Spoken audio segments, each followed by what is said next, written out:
E a outra. Aí você estava falando de uma Floresta Negra e as outras, quais são? Tem também a do Grande Filtro, de que... É raro. É muito rara a vida, é isso? De que provavelmente o surgimento da vida, ele é um dos grandes filtros. A ideia do Grande Filtro é que existem grandes barreiras no processo evolutivo ou de vida em geral, ou de uma civilização, que impedem ela de seguir em frente. E que isso meio que, tipo assim, se a gente não tá vendo vida é porque todas elas pararam em algum grande filtro. Exato. Alguns grandes filtros que podem ter acontecido durante a história. A grande extinção em massa do grande evento de oxidação, que foi basicamente o que permitiu que a gente vivesse, mas quase extinguiu toda a vida da Terra. Ah, é? Se eu não me engano, foi a maior das extinções em massa. 98% da vida desapareceu. Caramba. Por quê? As bactérias começaram a produzir oxigênio como subproduto, só que o oxigênio era tóxico para elas. Então elas morreram. Qualquer semelhança com a realidade é mera coincidência. Nossa, velho. Ou outro grande filtro pode ser o domínio de tecnologia nuclear. Quem sabe as outras civilizações se autodestruam antes de chegar num estágio de colonização interestelar ou uma coisa assim. Outros grandes filtros podem ser, por exemplo, uma supernova acontecendo perto, ou meteoros caindo no processo evolutivo do sistema solar. O Sol se apagar, né? Tudo isso é... Só que até, por incrível que pareça, de todas as estrelas possíveis do universo, a gente não tá na mais provável pra vida existir. Tem outras muito mais prováveis. Principalmente as que duram mais tempo. Ah, tá. Se a gente pega estrelas menores, um pouco mais frias, tudo bem que a zona habitável fica mais próximo da estrela. Só que elas podem chegar, se eu não me engano, a trilhões de anos de vida.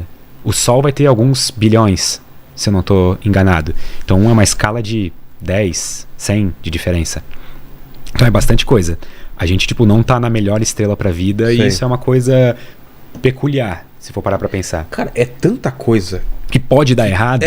Que eu tô surpreso que deu certo. Exato. Tá ligado? E quando tu para pra pensar que 4,5 bilhões de anos de evolução resultaram em nós dois, caraca, olha a merda. Não, cara, até pra eu tá aqui, era só um espermatozoide dar uma cotovelada no outro, que era eu. Uma cotoveladinha assim, passar na frente, já não era eu, cara. Então, é claro que a gente olha pra trás, a gente vê a nossa história e não vê todas as outras possibilidades que não deram certo, mas é assustadoramente, é uma sequência de acertos pra gente chegar aqui absurdo. Pra gente, claro que os dinossauros têm uma ideia diferente sobre acertos e sorte. E até por causa do Grande Filtro, tem uma história de que hoje em dia a gente busca por evidência de vida em Marte. Se a gente não encontrar a vida em Marte, isso é um péssimo sinal. Por quê? Porque significa que provavelmente a gente tá sozinho. Por quê? Porque se Marte um dia foi habitável e a vida não surgiu lá, então a gente é mais raro ainda do que a gente pensava. Ah, entendi. Só que da mesma maneira, se a gente encontrar indícios de vida que sumiu, isso também é uma péssima notícia. Claro. Ou seja, não tem como vida em Marte ser uma boa notícia em nenhum dos aspectos, tá ligado? Porque significa que daí o Grande Filtro tá na nossa frente. Exato, tá logo ali. E o problema do Grande Filtro é que não tem um último Grande Filtro, teoricamente. Sempre vai ter um Grande Filtro. Sempre vai ter uma nova grande desafio a ser vencido. Ou será que eu consigo mais uma dessa daqui? Claro. Qual que é o Guaraná? Pode ser uma 0. Tem? Peraí. Muito obrigado. Ele é uma versão do Rodrigo Marques, né, cara? Não é? o comediante. O que ele falou a terceira vez? Terceira vez que eu vi isso.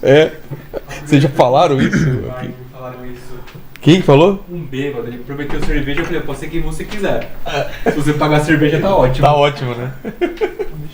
Muito obrigado. Mas cara, isso é uma das coisas que eu queria ter notícia em vida, assim, de algum contato, mesmo que seja, a gente sempre pensa em vida inteligente, né, e tal, humanoide e tal, mas, cara, até qualquer tipo de vida já seria uma coisa legal de ter, né, de descobrir. Inclusive, uma das ideias que tenta responder o paradoxo de Fermi é que a gente, no contexto do paradoxo de Fermi, a gente está buscando especificamente vida inteligente. E a gente não encontrou isso até agora, nenhum indício disso no universo. Porém, pode ser que vida em geral não seja tão difícil assim. Entendi. Pode ser que organismos unicelulares talvez surjam quase em 100% dos planetas que têm capacidade de abrigar esse tipo de vida. Isso pra mim é assim, é certo, assim, muito mais certo do que muito mais difícil de a gente achar as bioassinaturas, que a gente chama. O que é bioassinatura? Uma bioassinatura é, por exemplo, a presença de fosfina na atmosfera de Vênus. Que é faz uma diferença? é uma molécula que é aqui na Terra um produto de uma reação química que está relacionado com a vida e que a gente encontra então a gente pensa tipo se isso é a vida aqui na Terra, tipo, é aquele tipo de composto que meio que só tá associado à vida, Sei. sabe? Só produção, tipo, artificial. Então, se tá aqui, então, provavelmente, ali tem alguma coisa, sabe? Quando a gente procura, o James Webb tá fazendo isso agora, mais ainda do que os outros telescópios, a gente olha para um exoplaneta e a gente olha a atmosfera dele. E a gente tenta entender o que tem nessa atmosfera. Quando a gente procura uma bioassinatura, a gente está procurando alguns compostos específicos que possam ser marcadores de vida. Ou, por exemplo, presença de água. Por que o pessoal procura tanto água? Para ter vida, precisa ter água? Ou dá para ter vida sem água? Existem outros solventes que poderiam ser utilizados para outros tipos de vida, por exemplo, baseado, se eu não me engano, em silício. Tá. Ou coisas do tipo. Mas pro tipo de vida que a gente conhece, a água é o melhor solvente possível, assim, é como se fosse, tipo, a água é para todos os efeitos nossos, assim, é o requisito para vida. Entendi. Tanto é que a gente imagina que a vida surgiu na água, aqui na Terra, imersa numa poça primordial. Uma sopa lá, Eu caldão. me pergunto que gosto que aquilo tinha. Nossa, mano, tá louco. Deve ser... Já pensou um dia a gente descobre vida unicelular em outro planeta, daí a gente vai até lá ver, assim, e daí, tipo, o ar é respirável, o astronauta pega e abre o capacete, e aí, sem querer, ele espirra. E aí, depois de 4 bilhões de anos, ele mudou todo o curso de evolução da vida naquele planeta. Cara... Por causa de um espirro. Exato. Doideira. Isso ia ser louco. Doideira. Eu assistiria esse filme. Tô, com certeza. Será que a gente não veio de um espirro? Mas também, outra alternativa que você não falou aí é que existe vida inteligente em outros planetas e eles não vêm aqui porque eles são inteligentes. Agora, se existisse vida burra, a gente já tinha localizado. O que é aqui mesmo? Imagina os caras chegando. Uma das soluções do paradoxo de Fermi é essa ideia de uma espécie de zoológico galáctico, assim, sabe? Em que a série Star Trek brinca um pouco com essa ideia de que quando eles vão para um planeta, um sistema solar, um sistema estelar, que a vida ainda não chegou no ponto de se comunicar com as outras e, tipo, noticiar a sua existência para o Império Galáctico, eles têm aquele, como se fosse um pacto de não intervenção. É a diretriz primeira. Isso, que daí eles não interagem, justamente para não mudar o curso da história dos caras. Vai que a gente não tá numa dessa. Exato. Essa é uma teoria que aí bate com esses avistamentos aí. Por que os caras não vêm falar com a gente? Porque eles só estão observando e não podem interferir na... E lembra que em um ponto do episódio eu falei sobre as máquinas de von Neumann, ou as máquinas de Fermi autorreplicantes? Sim. Então, sabe aqueles drones, aqueles balões e coisa que estavam flutuando? Tipo assim, isso poderia ser... Eu não tô dizendo que é. Não, também não tô dizendo mas eu tô dizendo que um dia a gente poderia ver uma coisa dessas e poderia ser um artefato alienígena de uma sonda exploradora de outra civilização, entendeu? E a gente não ia saber. Que é uma coisa simples. A gente imagina que a gente vai ver uma nave cheia de alienígenas assim, só deixando claro que aquilo não era OVNI extraterrestre. E ultimamente tá bem efervescente o negócio. Todo mundo tá vendo um monte de coisa e tal, e tá agitado. Eu só me impressiono que a gente vive na era das câmeras 4K, ProRes, e continua parecendo que foi tudo gravado com uma batata. Sabe, tipo assim... Ficou tremida, desfocada. Né? Tipo... Gente, grava em 4K. E aí quando grava em 4K geralmente é fake, né? Porque tu até desconfia. Tá tão perfeito, com um tripé e tudo mais. Eu adoraria...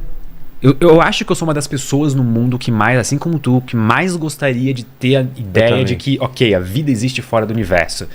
Mas pra mim, a nossa melhor hipótese até hoje de comunicação ou de qualquer resquício extraterrestre foi o sinal WOW. É mesmo? Todos os outros avistamentos e tudo mais Nada, nem tem alguma explicação científica razoável. Entendi. Ou é alguma nave do governo que... Aquele Oumuamua. Eu sempre esqueço quando... O charutão. Oumuamua. Então a gente não tem como saber. Por quê? Não tem como... Não emitiu nada de... Não, é só É só por causa do formato estranho. Provavelmente é um formato bastante peculiar para um asteroide. Cocô no espaço. Ele tem formato de um charutão, assim, sabe? Tipo um negócio, pelo menos a gente acha nesse formato. Só que como a gente não tem como, tipo, ir perto pra averiguar, ou, tipo, ter dados melhores, e ele, tipo, literalmente veio de fora do sistema solar, passou por aqui, já foi embora, deu tchau, entendeu? Então a gente meio que também fica... Mas ele não teve um movimento estranho, não teve... Não, ele seguiu uma órbita plenamente confiável, assim. Só que até ele, tipo assim, que todo mundo na época noticiou como uma possível nave alienígena e tudo mais, não, sabe? Tipo, eu acho que isso tem uma explicação completamente racional. Existem trilhões de asteroides só no sistema solar, com certeza um deles vai ter a forma de um charuto e outro vai ter a forma do Mickey. Outro vai ter um triângulo. Não, o triângulo já começa a ficar mais difícil, Tem que ter alguma forma... Em geral, alguma coisa tipo... formas mais arredondadas. Ah, tá. Até os planetas são redondos porque eles sofreram um processo de diferenciação, em que eles vão ficando redondos com o tempo e tudo mais. Asteroides são asteroides classificados como asteroides também porque eles não sofreram esse processo. Então por isso que eles têm esse formato meio... Qualquer coisa. E o Interessante, cometa? né? O cometa é tipo a mesma coisa, assim, ele não sofreu diferenciação. Ele também é tipo todo rugado, assim, ou coisa do tipo. Entendi. Aquela sonda Rosetta que pousou no cometa deu pra gente as primeiras imagens próximas, doideira, né? Já viu essas imagens? Não. Em alta resolução? Tem aí? Procura Rosetta Comet Images. Tem inclusive um GIF da sonda meio que chegando perto, que a ideia dela era pousar no cometa. Ela conseguiu pousar no cometa, mas depois ela quebrou de alguma coisa.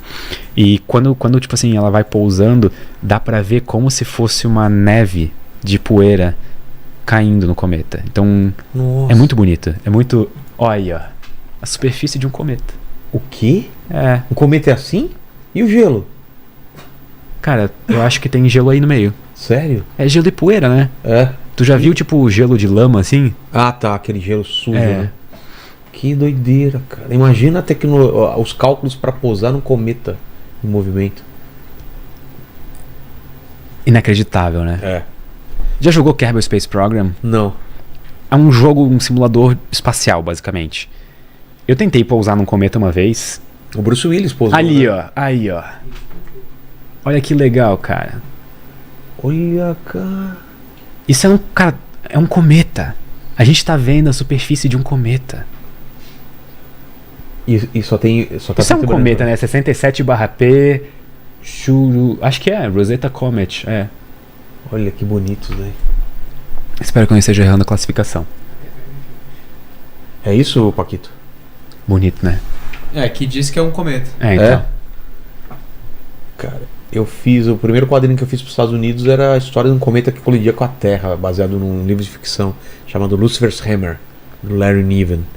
Então eu tive que estudar cometa pra caramba. Eu, por exemplo, eu achava que cometa era uma bola de fogo, quando eu não sabia nada. Aí você vai vendo que não tem nada a ver. E que cometa, a cauda sempre estava para trás e ele estava se movimentando pela frente.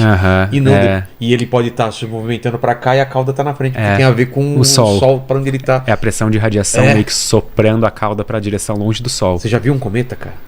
Não. Foi a imagem mais louca que eu vi na minha vida. Foi no Chile, não sei quando, que passou um cometa bem perto daqui. Tava cheio de astrônomo lá. E por acaso eu tava no Chile e eu tô no meio da estrada à noite e parecia uma fumaça saindo da floresta, assim, uma fumaça abrindo assim, cara, uma coisa que tava todo mundo parando na estrada. Sabe aquelas cenas de filme?